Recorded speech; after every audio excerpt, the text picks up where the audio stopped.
नमस्कार, जय श्री कृष्ण, जय श्री राधे भक्तों। बुढ़ापे में बहू काम आती है, बेटी नहीं। एक छोटी सी कहानी है।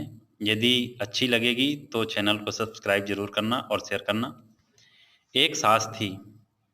सास की उम्र ढल चुकी थी, लेकिन मुंह बंद नहीं हो रहा था। वह अपने बहुओं को बहुत तंग करके रखी थी, बहुत परेशान करती थी। छोटी छोटी बातों पर ये ताने मारना, छोटी छोटी बातों पर उनको कई तरह से खरी खोटी सुना देना, यानी कि तंग करके ही रखती थी। और जब उसकी स्वतः की बेटी उनके घर आती थी तो उनका बड़ा स्वागत करती थी, उनकी हर बात मानती थी। इस तरह से वो अपने बहुओं को तो तंग करके रखी थी। एक समय आता है कि वो जो सास थी वो बीमार पड़ जाती है, और बीमार पड़ जाती है और चारपाई पर लेट गई। अब कौन सेवा करे? तो बेटी आई कि माँ बीमार है।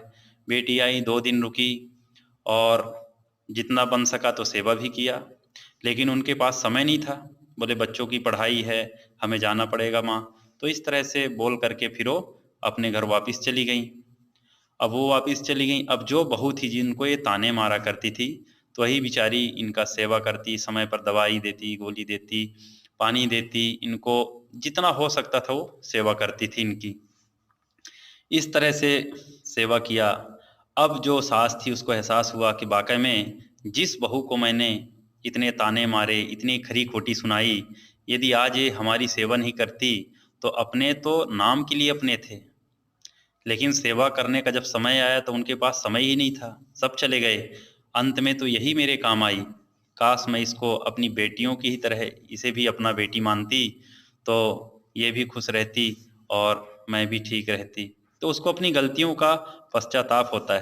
कहने का तात्पर्य यह है कि हर माँ को अपनी बेटी से जिस तरह से लगाव होता है, प्यार होता है, उसी तरह से अपनी बहुओं को भी बेटी माने, और बहुओं को भी जिस तरह से अपनी माँ से लगाव होता है, तो अपनी सास को भी अपनी माँ की ही तरह समझें।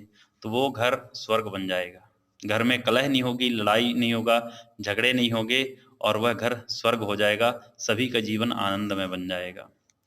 तो जय श्री कृष्णा, जय श्री राधे। यदि कहानी अच्छी लगे तो चैनल को सब्सक्राइब जरूर कर लेना। जय श्री कृष्णा, जय श्री राधे।